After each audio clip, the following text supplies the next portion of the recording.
অনুর জন্য খাবার চলে এসছে এগরোল। ওরে বাবা রে, বিরাট বড় এগরোল।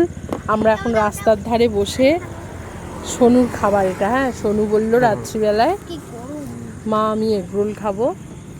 আর আমরা এখন দুজন মিলে বসে আছি এই রেস্টুরেন্টের তার ধারে বসে সময় কাটাচ্ছি আমরা দুজনা।